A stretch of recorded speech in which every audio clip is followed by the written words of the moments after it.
लड़की की नींद उसके शरीर के निचले हिस्से में तेज दर्द से खुली तो उसने देखा कि उसका एक पैर दीवार से कसकर फंसा हुआ है। उसने घबराकर इधर उधर देखा तो पाया कि वह एक पूरी तरह से बंद कमरे में है। वह कैद थी। अचानक उसने पास में एक सेल फोन देखा, लेकिन उसकी जांघ कसकर फंसी होने के कारण वह उस तक नहीं पहुंच पा रही थी। जैसे ही वह गिरने ही वाली थी, उसने पास में एक किताब का हैंडल देखा। उसने फोन तक पहुंचने की कोशिश में हैंडल बढ़ाया। कई कोशिशों के बाद वह आखिरकार उस तक पहुंचने में कामयाब हो गई, लेकिन उसे खोलने पर उसने पाया बिल्कुल भी सिग्नल नहीं था। जैसे ही वह सोच रही थी कि क्या करे, दरवाजे के बाहर अचानक आवाज आई। वह जल्दी से कोने में सिमट गई। डर के मारे दरवाजे को घूरने लगी। जल्द ही खाना लेकर एक बूढ़ा आदमी अंदर आया। उसकी बेल्ट में एक पिस्तौल थी। एना ने तुरंत अपने हाथ ऊपर उठाए, रहम की भीख मांगी। डरी हुई थी कि वह उसे किसी भी पल मार सकता है, लेकिन बूढ़े आदमी ने एना की बात अनसुनी कर दी और बिना पीछे देखे सीक्रेट कमरे से एक जोड़ी बेंत और एक चाबी छोड़कर चला गया। एना ने जल्दी से चाबी से अपनी जांघों पर बंधी हथकड़ी खोली और तैयारी करने के लिए दरवाजे के पास गई। वह मदद के लिए चिल्लाई, लेकिन अचानक जैसे उसे कोई अचानक ख्याल आया हो, उसने जल्दी से अपनी चाबी निकाली और अपनी बेंत के निचले हिस्से को छीलना शुरू कर दिया। लकड़ी की छड़ी जल्दी ही एक धारदार हथियार में बदल गई। फिर वह दीवार के पीछे छिप गई। उस बूढ़े आदमी से जबरदस्त लड़ाई की तैयारी करने लगी जिसने उसे कैद किया था। लेकिन तभी एना ने अपने सिर के ऊपर वेंटिलेशन डक्ट देखा। वेंट को देखते हुए उसे एक आइडिया आया। उसने जल्दी से सबसे बाहरी प्रोटेक्टिव कवर हटाया, एक माचिस निकाली और जलता हुआ कंबल डक्ट में डाल दिया। जल्द ही पूरा कमरा धुएं से भर गया। उसी पल दरवाजे के बाहर से अर्जेंट कॉल आई। जल्दी जल्दी कदमों की आवाज। एना तुरंत कोने में तैयार हो गई लड़ाई के लिए। जब एना जागी तो उसने खुद को अभी भी सीक्रेट कमरे में पाया।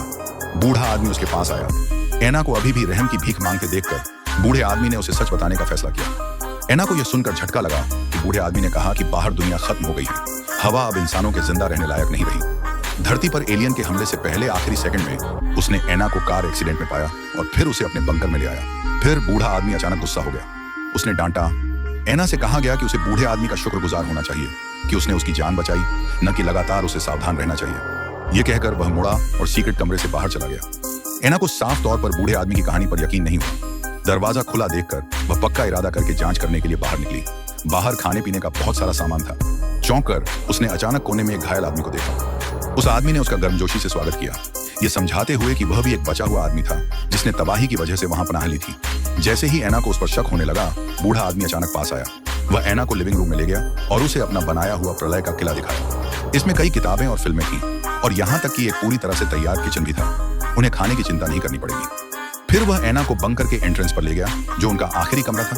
दो बंद दरवाजों ने उन्हें बाहरी दुनिया से पूरी तरह अलग कर दिया था। एना को आखिरकार बूढ़े आदमी की बातों पर यकीन हो गया, लेकिन फिर खिड़की से उसे अचानक बूढ़े आदमी की कार दिखाई दी। एक कार जिसे वह बहुत अच्छी तरह पहचानती थी, वही पिकअप ट्रक जिससे उसका एक्सीडेंट हुआ था। बूढ़े आदमी की कहानी पर एना का शक फिर से जाग उठा।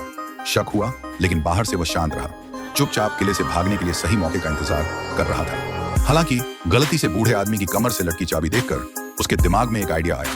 वह जानता था कि बूढ़े आदमी को खाते समय बात करना पसंद नहीं है, इसलिए वह अपने बगल वाले आदमी से फ्लर्ट करता रहा और कभी कभी फुसफुसाता रहा। बूढ़े आदमी का चेहरा उदास होते देखकर उसे पता चल गया कि उसके चांस दांव पर हैं, इसलिए उसने हिम्मत करके उस आदमी का हाथ छू लिया। अचानक यह तरीका काम कर गया। बूढ़ा आदमी तुरंत गुस्सा हो गया।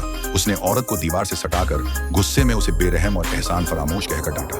वह अपनी ही जगह पर किसी और के साथ फ्लर्ट कर रहा था। यह सरासर बेइज्जती थी। बूढ़े आदमी को काबू में न रहते देख औरत ने जल्दी से माफी मांगी और वादा किया कि ऐसा दोबारा नहीं होगा। उसे क्या पता था कि जब बूढ़ा आदमी गुस्से में था, तब उसने चुपके से उसकी कमर से चाबियां निकाल ली थी। बूढ़ा आदमी बिल्कुल अनजान बना रहा। अचानक ऊपर से एक कार के इंजन की आवाज आई। ये जानते हुए कि उसका समय सही है, औरत ने बूढ़े आदमी को बोतल से बेहोश कर दिया और फिर तेजी से बंकर के बाहर निकलने की तरफ भागी। लेकिन जैसे ही उसने दरवाजा खोला, बूढ़ा आदमी पीछे से आ गया। जैसे ही वह पकड़ी जाने वाली थी, इस मुश्किल पल में औरत ने कामयाबी से एक दरवाजा खोला और अंदर घुस गई। जैसे ही वह दूसरा दरवाजा खोलने वाली थी, बूढ़े आदमी ने पीछे से मदद के लिए आवाज लगाई। अचानक औरत ने बाहर एक कार देखी और जोश में आकर जल्दी से दरवाजा खोल दिया। अचानक एक बूढ़ी औरत आई, औरत से दरवाजा खोलने की गुजारिश करने लगी। यह देखकर कि औरत का चेहरा पहचाना नहीं जा रहा था, एना एक पल के लिए हिचकिचाई। उसके पीछे खड़े बूढ़े आदमी ने उसे रोकने की बहुत कोशिश की, यह कहते हुए कि अगर उसे अंदर आने दिया गया तो वे सब तुरंत मान जाएंगे। इस तरह एना सीक्रेट रूम में वापस आ गई। इस बार उसने बूढ़े आदमी पर पूरा यकीन कर लिया। बाहर सच में दुनिया का अंत हो गया था। हर कोई वायरस से इन्फेक्टेड हो गया था। फिर बूढ़े आदमी ने एना का शक दूर किया। एना का कार एक्सीडेंट सच में उसी की वजह से हुआ था, क्योंकि वह वायरस से बचने के लिए बंकर की ओर वापस भाग रहा था।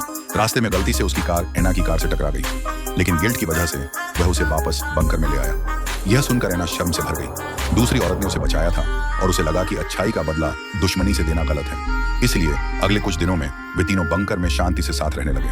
वे साथ में खाते थे, साथ में गेम खेलते थे। इस भयानक दुनिया में जिंदगी बहुत आरामदायक थी। लेकिन इस दिन बंकर अचानक जोर से हिलने लगा। बूढ़े आदमी ने सोचा कि ये जरूर एलियन होंगे जो इंसानों की सेक्सुअल एक्टिविटी के बचे हुए निशानों को साफ कर रहे होंगे। उसने सबसे कहा कि शांत रहें और चिंता न करें, कुछ ही मिनटों में सब नॉर्मल हो जाएगा। लेकिन तभी दीवार पर लगी सिग्नल लाइटें लगातार चमकने लगी। बूढ़े आदमी को तुरंत एहसास हुआ कि कुछ गड़बड़ है, क्योंकि इसका मतलब था कि वेंटिलेशन सिस्टम में खराबी आ गई थी। अगर इसे समय पर दोबारा चालू नहीं किया गया तो वे जल्द ही ऑक्सीजन की कमी से दम घुट जाएंगे। वेंटिलेशन डक्ट का रास्ता बहुत पतला था, सिर्फ कमजोर ऐना ही अंदर जा सकती थी। हालांकि वह बहुत हिचकिचा रही थी, लेकिन सबकी सुरक्षा के लिए वह हिम्मत करके अंदर चली गई। जल्द ही वह रास्ते के आखिर में पहुंच गई। बूढ़े आदमी के बताए अनुसार इक्विपमेंट चलाने के बाद वेंटिलेशन सिस्टम जल्दी से नॉर्मल हो गया। ऐना, जो काफी देर से बंकर में थी, ने अचानक पास में धूप वाली एक सीढ़ी देखी। वह पक्का ऊपर चढ़ गई। वह आखिरी बार खोए हुए नीले आसमान को देखना चाहती थी, लेकिन जैसे ही वह ऊपर पहुंची उसने देखा कि कुछ गड़बड़ है। उसके सामने शीशे पर मदद के लिए खून से लथपथ चीख पुकार मची हुई थी। वह तुरंत डर गई। क्या दुनिया में और भी लोग जिंदा बचे हो सकते हैं? लेकिन फिर अचानक उसका पैर किसी चीज पर पड़ गया। उसे उठाकर उसने पाया कि वह एक औरत की बाली थी। उसने तुरंत अपने रूममेट बियर्डेड गाय को बताया। बियर्डेड गाय ने तुरंत बाली पहचान ली। उसने उसे एक फोटो दिखाई। बाली उसकी बहन के क्लासमेट की थी जो 2 साल से लापता था। दोनों तुरंत डर गए। बियर्डेड गाय चुपचाप बैठने वाला नहीं था। भले ही दुनिया का अंत हो, उन्हें भागने का कोई रास्ता खोजना था। तभी वह बिगड़ा हुआ बूढ़ा आदमी वहां से गुजरा। उसे पता नहीं था कि उसकी गंदी हरकतों का पता चल गया है।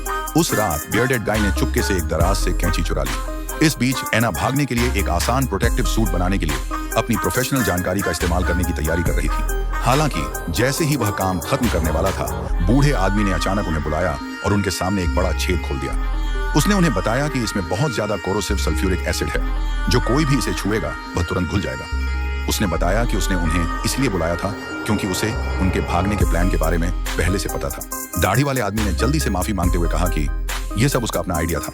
उसके बगल में खड़ी ऐना से इसका कोई लेना देना नहीं था।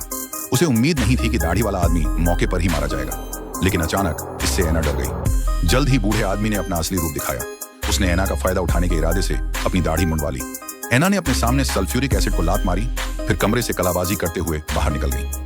सल्फ्यूरिक एसिड ने तारों को खराब कर दिया, जिससे उनमें तुरंत आग लग गई। ऐना ने जल्दी से अपना प्रोटेक्टिव सूट अपने पैरों में बांधा और फिर वेंटिलेशन डक्ट में भाग गई। इक्विपमेंट रूम में पहुंचकर उसने जल्दी से प्रोटेक्टिव सूट पहना और बंकर से सफलतापूर्वक निकल गई। जैसे ही वह गाड़ी चलाकर जाने वाली थी, उसने अपने बगल में अजीब आवाजें सुनी। वह जल्दी से पास की एक लकड़ी की झोपड़ी में छिप गई और एक दरार से बाहर झांका। उसे हैरानी हुई, अचानक एक एलियन आ गया। एलियन के बिना किसी इंसान को देखे चले जाने के बाद ऐना तेजी से गाड़ी चलाकर चली गई। हाईवे सुनसान था। जब उसे लगा कि वह दुनिया में अकेली जिंदा बची है, तो अचानक एक ब्रॉडकास्ट ने बताया कि सभी जिंदा बचे लोग ह्यूस्टन के एक हॉस्पिटल में हैं। जो लोग बाहर फंसे हैं वे यहाँ आकर पनाह ले सकते हैं। ऐना ने साइन देखा और बिना डरे दरवाजे से बाहर निकलकर ह्यूस्टन की तरफ भागी। पूरी कहानी जानने के लिए सब्सक्राइब करें। ऐसी ही और मजेदार स्टोरीज के लिए चैनल को सब्सक्राइब करना न भूलें।